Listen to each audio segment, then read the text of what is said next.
Salut à tous, bienvenue dans les aléas du direct, les aléas du lundi, donc les aléas, Jean, dans lesquels on parle. C'est ça, le sort en est jeté, surtout pour vous, parce que pour une fois, si vous voulez, sur ce plateau, il y a un vrai médecin, ça nous change.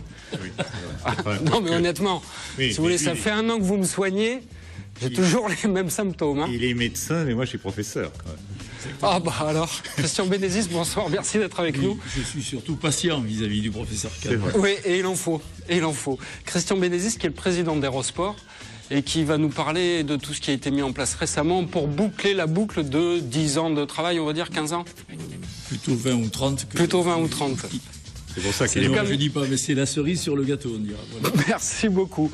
Daniel Milesi et Jean-Yves Faure sont les représentants du centre de loisirs des jeunes de Montpellier, qui est, on va dire, piloté par une association de la police nationale et qui intervient dans de nombreux quartiers de Montpellier. Merci d'être là. Et puis, pour nous accompagner aussi, on a un jeune garçon, c'est assez rare, c'est Alain Deschamps. Il a, Jean Kahn, 12 ans.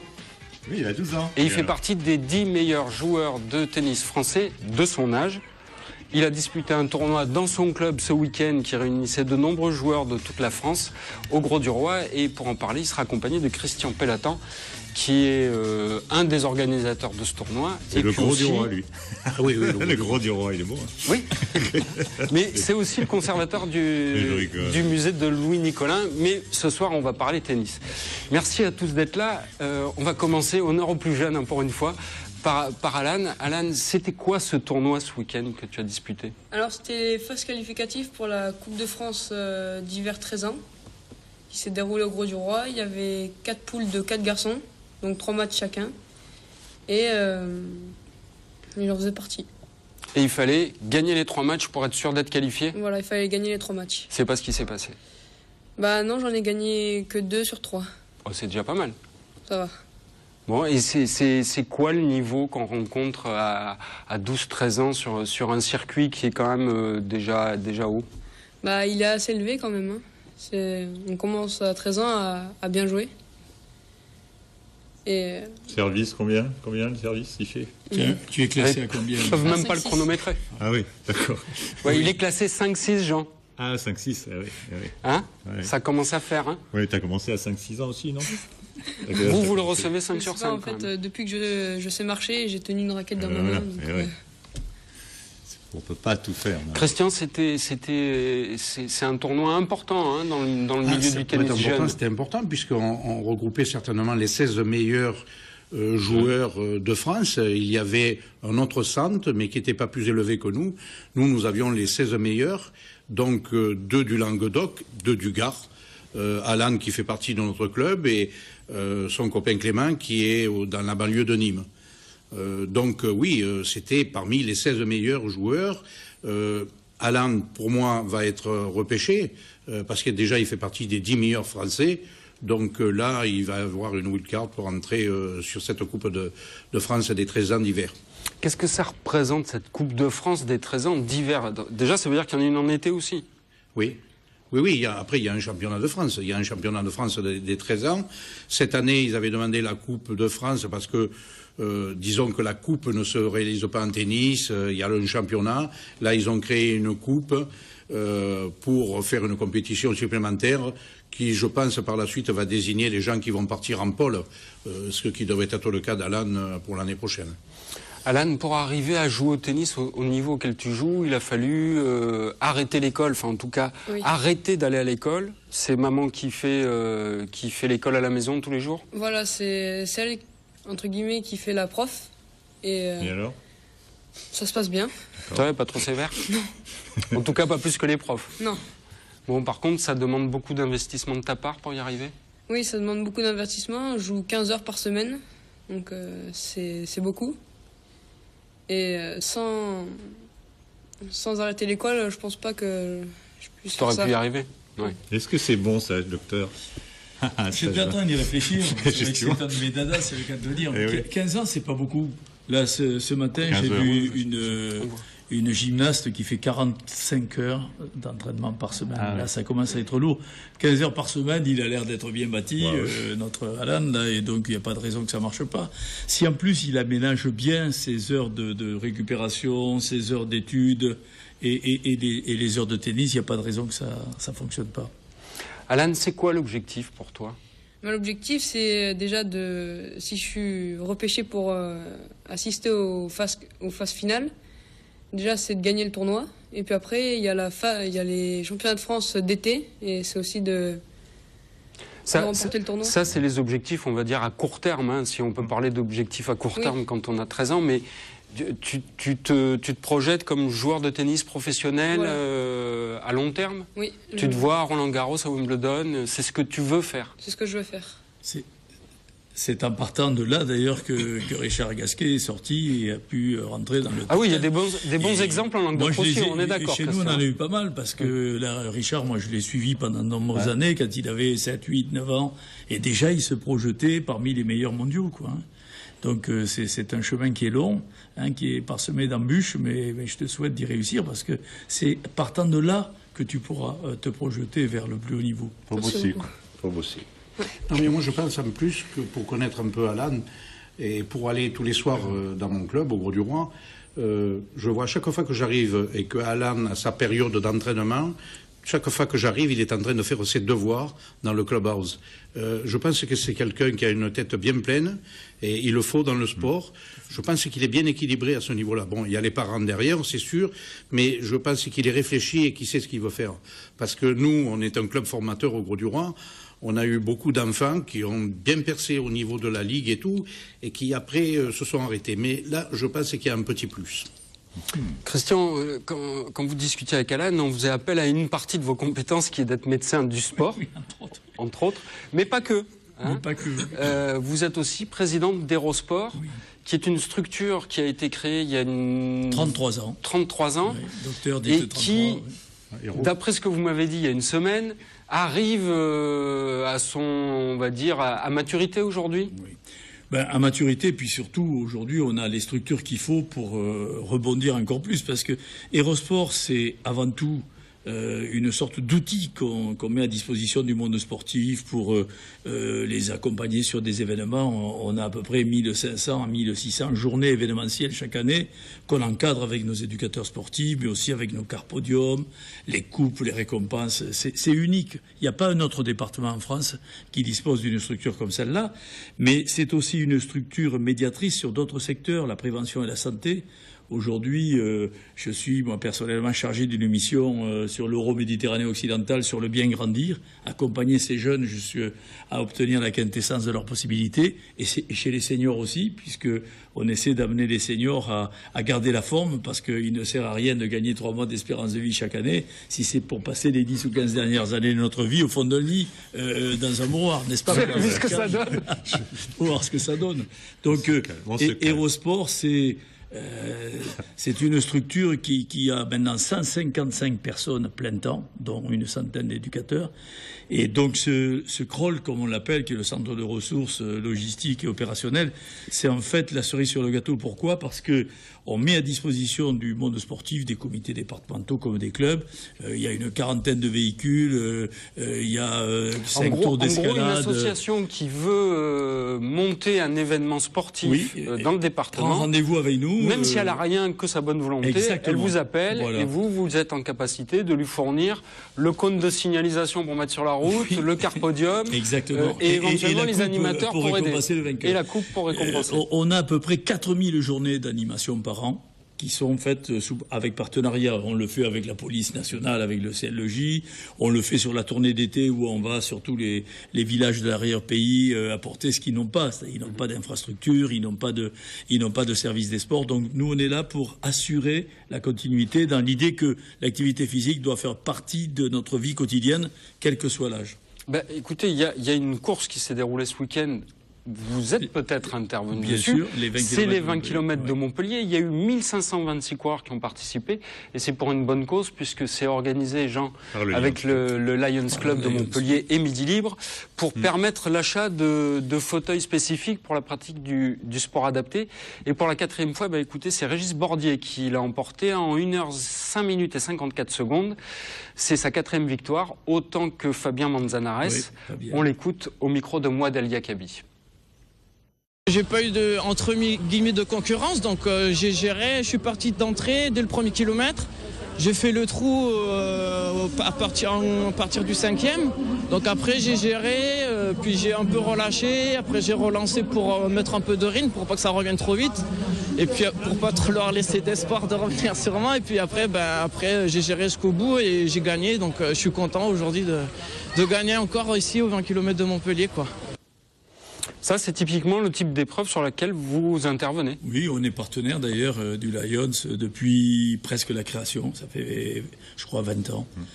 Et donc, partant de là, sinon pas assez de bénévoles. Le problème de la course à pied, souvent, c'est qu'il y a surtout des participants. Surtout à Montpellier, où il y a plein d'impasses et il n'y a pas assez de bénévoles. Donc, nous, on fournit des infrastructures pour assurer... depuis la rubalise pour marquer le parcours, jusque les hommes qui sont là pour les aider à encadrer toute l'organisation. Daniel, ce sont des services que vous utilisez au quotidien avec le centre de loisirs des jeunes ? Alors oui, tout à fait. De toute façon, vous connaissez bien la structure. Le centre de loisirs des jeunes travaille beaucoup en partenariat avec Eurosport sur beaucoup d'actions, Cité Fête, Cité Sport. L'été, on a la base nautique sur Villeneuve-les-Maguelones. On travaille beaucoup en partenariat à travers des conventions. À savoir que nous, le centre de loisirs, pour une fois, on inverse un petit peu, c'est-à-dire qu'on va être organisateur d'un événement sur Montpellier au mois de mai 2014. Et en effet, on travaille avec Eurosport puisqu'ils vont nous fournir pas mal de matériel, d'animateurs également pour animer un atelier, et également certainement l'animateur podium pour nous animer toute la journée. Donc voilà, donc c'est vrai qu'il y a beaucoup de partenariats avec Eurosport. Ils nous apportent beaucoup d'outils qu'on n'aurait pas, nous, en tant qu'association, petite structure où on travaille normalement sur un quartier de Montpellier, qui est le quartier de la Paillade. Et c'est vrai que là, ça va nous permettre de faire un événement sur la ville de Montpellier, à la hauteur de la ville. Il y a un but que fait la police, justement. Ah ben oui, tout à fait. Nous, l'objectif du centre de loisirs des jeunes, je vais peut-être laisser Jean-Yves en parler un peu. Effectivement, oui, c'est lutter un petit peu contre l'oisiveté et le désœuvrement des jeunes du quartier. Donc, pour nous, on utilise le sport, ça nous permet de véhiculer, de transmettre certaines valeurs qui peuvent être les bases de la vie, le respect de l'arbitre, du collègue, de l'adversaire, du matériel. Donc voilà, le sport est une des facettes qu'on propose aux jeunes du quartier de Paillade-Mosson. Voilà, donc à côté de ça, on fait du culturel, on fait du citoyen, voilà. Donc si vous permettez, cette opération elle est extraordinaire parce que chaque année, on s'aperçoit qu'il y a entre 20 et 30% des jeunes de la Paillade qui participent à cette sorte d'université sportive d'été organisée avec le CLJ, qui ne sont jamais allés à la mer.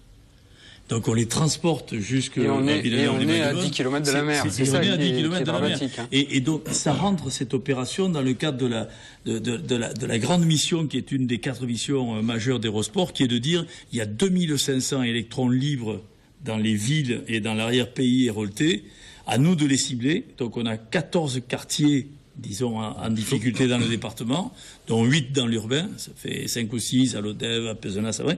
Et donc on essaie de passer des partenariats avec des structures comme celles que nous offre la police nationale, mais avec des associations, pour ramener ces gamins pendant tout l'été, par exemple, à avoir des activités, et pendant toute l'année aussi, tous les mercredis ou les samedis matins, d'animer dans les quartiers difficiles comme Saint-Martin, comme le Petit Bar, faire en sorte qu'il y ait une présence pour ramener ces gamins qui sont un peu déstabilisés, qui sont souvent sans toit ni loi, à découvrir les règles du sport. Ils les inventent parfois eux-mêmes sur certaines activités qui ne sont pas des activités classiques. Et à partir de là, on espère pouvoir les ramener, j'allais dire, vers notre société avec des règles bien précises. Il y a un dicton qui dit « vaut mieux courir pour la police que courir avec la police ».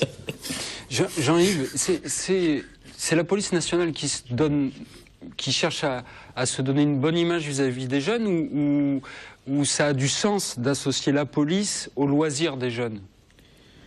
En fait, oui, c'est-à-dire que à la base, ça avait été mis en place pour améliorer les relations de la police nationale avec les jeunes des quartiers, hein, pour qu'il y ait une discussion, qu'il y ait un échange constructif. Et qu'on ne voit pas que les policiers que dans un rôle de répression, bon, pour être clair. Prévention, répression. Donc nous, on fait partie d'ailleurs du pôle prévention de l'hôtel de police. Donc voilà. Donc au départ, on a utilisé cet outil qui était le sport. Comme a dit M. Bénézis, avec tout le sport, ce sont des règles qu'il faut appliquer. Et en fait, la vie, c'est des règles qu'on doit appliquer tous les jours. Donc, mais au final, ça a quand même pas mal évolué. Moi, je vous vois depuis plusieurs années comme Eurosport évoluer, et j'ai l'impression qu'on est sorti un peu quand même de ce truc qui était, voilà, la police essaye de se faire bien voir des jeunes. Mais finalement, vous en êtes plus là, hein. On a une grosse différence par rapport à Eurosport, c'est qu'Eurosport, eux, toutes leurs actions sont basées sur le sport, tandis que nous, le sport, c'est un de nos axes d'action. Le CLJ n'est pas axé que sur le sport. Nous, les jeunes du quartier, on les prend avec nous, mais toutes nos actions, ça peut être à la fois des actions citoyennes, ça peut être des actions culturelles. On a été voir le tri sélectif, on a fait des nettoyages des rives, que ce soit de la Mosson ou du Lez. L'été, quand on fait la base nautique avec Eurosport, on leur fait nettoyer le littoral aussi. Nous, on a beaucoup d'actions qui sont basées là-dessus. On leur fait faire du sauvetage, on leur fait faire... voilà. Après, c'est vrai que le sport est un gros axe parce que avec le sport, on peut véhiculer beaucoup de valeurs. Et vous avez trouvé des pépites Si vous avez des questions à poser, c'est maintenant. Oui, mais c'est juste Il vous reste une minute. Pour Christian, on avait fait une émission ensemble, je lui avais demandé quels étaient ses fantasmes à l'époque, dans la question coquine, hein, question sucre d'orge. Les enfants, hein, aujourd'hui à table. Oui, rappelle-vous, c'était les sauteuses en hauteur. Hein, rappelle ? Oui. Alors, est-ce que ça a changé? En matière de pépites, genre, on en a une qui est sortie justement du petit bar qui s'appelle Wallich, le coureur de 800 mètres, qui a été champion de France et présélectionné pour les Jeux de Londres. C'est un gamin qui est sorti justement de ces activités socio-sportives, comme je les appelle, qui sont d'aller dans les quartiers, essayer de voir s'il n'y a pas des gamins qui ont envie de se sortir de là, vous bottez en touche. Mais non, mais ça peut être des sauteuses en hauteur aussi. Et c'est la dernière, Jean. Ou les tenniswomen avec leur lob story. Qu'est-ce que vous préférez, les sauteuses en hauteur ou les... Là, ça a permis de mieux entendre le lob. Et les tenniswomen. Moi, j'ai toujours aimé mettre la barre le plus haut possible. Ah, c'est toujours les sauteuses en hauteur. Toujours. Voilà, c'est bien. Et la prochaine fois, il nous donnera la recette du bol de picoulate. Hein. Les bols de picoulate, oui. Oui, mais alors ça, si vous le prenez par les sentiments... c'est le doping catalan. Voilà, c'est un doping. C'est exactement. Le doping catalan. Il faut bien manger. En ce moment, nos équipes montpelliéraines, je leur souhaite pas, mais ça leur ferait pas de mal, parce que le week-end n'a pas été terrible. Et ce que je vous propose, c'est de revenir sur l'actualité du week-end avec les experts de Midi Libre, accompagnés de Jean-Bernard Stern. Nous, on se retrouve la semaine prochaine.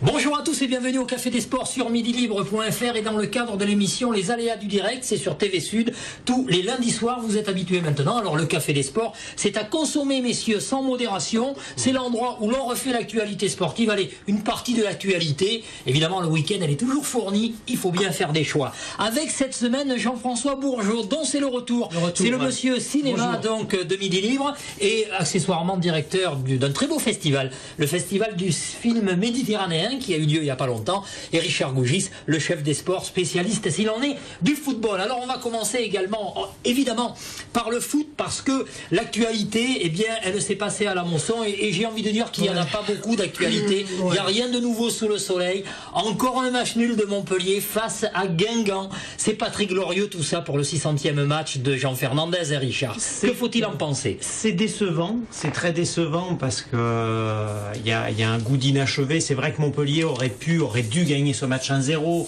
si l'arbitrage ne s'en était pas mêlé. Ah, éternel refrain. Voilà. Éternel refrain. Si t'en marques 3 et que si tu presses haut, le problème d'arbitrage, il n'y en a pas. Parce que tu fais pas de faute devant ta surface de réparation. Est-ce qu'il peut développer ses arguments? Oui, il peut.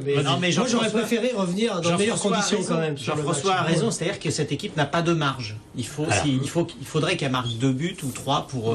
Et elle n'a pas montré le visage d'une équipe, une animation offensive qui puisse lui permettre. On n'a pratiquement pas eu d'occasion, à part le tir sous la barre de Stambouli qui est rentré. Là aussi. Mais alors là, effectivement, un but qui fait parler. Est-ce qu'ils en ont parlé d'ailleurs dans les vestiaires? Ils l'ont regretté? Ils l'ont regretté, mais ils ont été honnêtes à l'image de Cabella qui a dit il ne faut pas se chercher d'excuses. Et alors. Petite parenthèse à ce sujet, la FIFA va mettre en place un système d'assistance aux arbitres qui sera utilisé pour la Coupe du Monde. L'arbitre aura une montre, il y aura un système vidéo sur la ligne de but qui permettra de savoir si le ballon a franchi la ligne. Ça évitera ce genre d'erreur. Voilà. Et lisez Midi Libre parce qu'il y aura un sujet là-dessus. Non, puis au moins les arbitres après coup, il faudrait leur mettre un petit peu le nez dans leur assiette pour leur faire comprendre qu'ils vont pas beaucoup progresser et ils arbitreront jamais de la Ligue européenne s'ils continuent à faire des conneries aussi importantes. Bah, sur le but de Stambouli, c'est difficile à vitesse réelle, honnêtement. Déjà au ralenti, le premier ralenti, on n'a pas bien vu. Par contre, le pénalty, déjà la faute, elle est en dehors de la surface de réparation. Alors c'est bien beau de parler des arbitres, mais est-ce que finalement la faute en incombe pas en priorité donc aux joueurs de Montpellier et pourquoi pas à Jean Fernandez et puis Pierre, et pourquoi pas à Jean Fernandez et ses marges de manœuvre aussi parce qu'il essaye plusieurs combinaisons, il fait des conneries comme le faire marquer Richard quand tu prends un Cabella pour le mettre sur la gauche, c'est pas forcément ce qu'il y a de mieux. Bon voilà, alors voilà l'erreur. Alors quoi, c'est du 50-50, les joueurs qui jouent pas et peut-être l'entraîneur qui n'est pas entraînant. Je sais que ça m'a été reproché, ça. Cette équipe n'a pas trouvé son système. Il n'y a pas de système qui se. Non mais moi je dirais quand même que Jean Fernandez, que je connais pas, mais qui a l'air d'être un homme, d'être un honnête homme et d'être tout à fait sympathique. On remet pas en cause ses qualités d'homme, soyons clairs. Il est un peu trop en train de dire, on attend que la chance revienne. Oui. Même Hollande n'ose pas dire des trucs comme ça. Tu vois ce que je veux dire. Il y a un moment donné, t'es le patron, il faut faire des choix. 14 rencontres quand même. Après, le problème, c'est que si on regarde dans l'effectif, si on regarde, à part des joueurs comme Mounier, Baccar, qui n'ont peut-être pas été assez utilisés, on l'a dit ce matin. Oui, mais il n'a pas une grande marge de manœuvre. Voilà, qui n'ont pas non plus été toujours très transcendants quand ils étaient sur la pelouse. On regarde ce qu'il y a dans l'effectif. Il n'y a pas grand-chose. Il manque de profondeur de banc, comme l'on dit. Des jeunes comme Aït Fadré qui se reblessent, qui sont tout le temps blessés, qui Lille est mieux. Ah, évidemment. Alors, ça y est. Alors là, on a cherché Louis Nicolin. Non, mais pour Girard, c'est plus facile. Pour Girard, c'est plus facile. On n'a jamais autant parlé de Lille depuis que Girard est entraîneur de Lille. Rappelons quand même qu'il est combien? Il est 3e derrière Paris. Deuxième, devant Monaco même. Et pourtant, il dit, René Girard, que Lille est une petite équipe. Voilà, c'est un petit tacle de façon journaliste pour dire que, allez, vous parlez de Paris Saint-Germain et de Monaco, mais Lille, vous les considérez pas encore. Entre parenthèses, messieurs, on a quand même les deux premières équipes du championnat sont entraînées par deux. Ah oui, c'est vrai, Laurent Blanc et René Girard. Par deux gardois, par deux gars d'ici. Ouais. Voilà. Laurent Blanc donc et René. Ça veut dire que pour réussir, Jean Fernandez doit partir ailleurs. C'est pour ça qu'on ne comprend pas la situation du club de Nîmes d'ailleurs. Bon voilà. Tout à fait. Et en même temps, Nîmes est au bord du gouffre. Alors Nîmes, ça va pas du tout. De toute façon, on va pas les enfoncer. Je crois qu'il y a une réunion dans la semaine pour savoir si Zenka effectivement va être maintenu. De toute façon, il y a des réunions. À mon avis, il va l'être. Il est maintenu jusqu'au prochain match contre Dijon vendredi, mais en cas de nouvelle contre-perf, la moutarde va monter au nez donc, du président Gazot. Sinon peut-être trouver un peu dommage ce qui s'est passé dans le nouveau stade de Nice. Alors le carton rouge, ça sera le carton rouge de Jean-François. Effectivement, les supporters sont-ils des supporters des Verts de l'AS Saint-Etienne qui a vraiment foutu le bazar donc à Nice. Le bazar au point qu'on reparle de l'idée d'empêcher les supporters d'aller dans les matchs. Non seulement la Ligue, mais également le ministère de l'Intérieur par la voix d'Emmanuel Valls qui parle toujours de toute façon des je pense que c'est pas une bonne idée parce que les ultras, il y a effectivement une frange des ultras qu'il faut enlever des stades, mais si on enlève tous les ultras des stades, il n'y aura plus d'ambiance. Comme on l'avait fait sur le Paris Saint-Germain d'ailleurs. C'est quand même eux qui mettent l'ambiance, qui font vivre dans un stade. Donc moi, mais les fauteurs de troubles, il faut les ficher et puis leur dire, allez messieurs dames, comme ils avaient fait en Angleterre, comme ils avaient fait en Angleterre. Le hooliganisme en Angleterre n'existe plus. Non mais ce cas, on peut être heureux de crier et de crier fort, mais on n'a pas besoin d'envoyer des fauteuils dans la gueule. Alors un sport qui n'a pas ce problème avec les supporters, c'est le rugby bien sûr. Il n'y a pas eu un seul sifflet au stade Yves du Manoir, malgré la défaite de Montpellier face à Castres. Castres, le champion de France. Alors, c'est vrai qu'à Montpellier, il y avait beaucoup d'absents, mais à Castres, il y en avait tout autant. Alors, c'est un petit peu inquiétant. Du coup, eh bien, les Montpelliérains qui étaient à égalité de points avec Toulon se retrouvent 4e. Allez, à une place honorable quand même, parce qu'il y a Toulon, il y a Clermont, il y a Toulouse devant. C'est pas mal. Se faire battre par Castres, c'est peut-être moins grave que de se faire battre par les Box comme l'équipe de France s'est fait battre. Ah oui, non, mais alors là, bon, il y a un gros problème. Je suis plus inquiet pour les Bleus que voilà, beaucoup plus inquiet pour Philippe Saint-André, non seulement pour le tournoi, donc qui se profile à l'horizon, ça sera le 2 février au Stade de France contre l'Angleterre. Rappelons que l'Angleterre est la 3e nation quand même dans le monde, donc aïe aïe aïe. Et plus inquiet effectivement pour Philippe Saint-André que pour Fabien Galtier. Voilà, l'USAP qui a perdu donc face à Toulon, c'était un petit peu prévisible. Et alors bonne nouvelle, je reviens sur Montpellier, bonne nouvelle quand même. François Trenduc a annoncé donc sur compte Twitter et sur sa page Facebook qui reste jusqu'en 2016 avec son copain Ouedraogo, et ça c'est peut-être une bonne nouvelle, bien que moi je sois très inquiet par la blessure de Ouedraogo qui à mon avis correspond au type de joueur le néo-professionnel dans le rugby et qui est quand même souvent blessé, avec des blessures graves. Hein. Et qui a manqué ce week-end, lui et Oui, Gorgodze, tout à fait. qui était absent. Mais tu crois pas que tu serais blessé si tu joues au rugby, fait toi sentir. Oui, attends, moi je joue pas au rugby et j'ai un problème à l'épaule. Mais enfin, bon, voilà. Mais ça, on s'en fout, de toute façon. Hein. Alors, que dire de plus, messieurs? Pas moi, je veux bien. grand-chose. Moi, moi, c'est mon retour, tu l'as dit. Oui. Mais quand je veux avoir un petit peu le moral, je regarde les handballeurs, quoi, comme d'hab. Et alors, tu les trouves bien, toi, ces handballeurs? Ouais, à Volgograd, là, le match de Coupe d'Europe. Est-ce que c'est une Coupe d'Europe cacahuète? Ça va faire plaisir à mon ami Frédéric Prade, ça. Ça peut être l'occasion pour eux d'ajouter une ligne à leur palmarès, parce que cette Coupe de l'EHF, ils vont être dans des poules de 4, puisqu'ils vont passer ce tour, donc ça fera 3 beaux matchs à l'Arena ou à Bougnols, ça dépendra de la qualité des affiches, mais surtout, Montpellier a peut-être le niveau pour gagner cette Coupe d'Europe-là, et c'est toujours... Une équipe qu'on n'était pas loin sympa, de dire qu'elle s'écroulerait après les paris. Oui, et qui a bien, effectivement, qui reste à un bon niveau. Voilà, et qui est un championnat, donc est compétitif par rapport au Paris Saint-Germain. Qui reste au même niveau que Dunkerque, derrière le PSG. Ouais, c'est pas mal, ça. On sait jamais, Pour le titre, moi, je les aime bien. Le coup de cœur de JB, boum, boum, boum, boum, à tous ces coureurs du dimanche qui bravent le froid, le vent, éventuellement la pluie. Dans la région, il y a toujours des courses. Dimanche dernier, il y a eu les 20 km de Montpellier. Le parcours était un petit peu difficile, on a un petit peu mal aux jambes. Mais voilà, bravo à tous ces coureurs du dimanche qui finalement préfèrent aller courir sur la route, dans la campagne ou au bord ou sur la plage plutôt que de rester sous la couette, n'est-ce pas, mon cher Richard? Donc, le Café des Sports est maintenant terminé. On se retrouve lundi prochain. Et d'ici là, suivant la formule consacrée, messieurs, sportez-vous bien.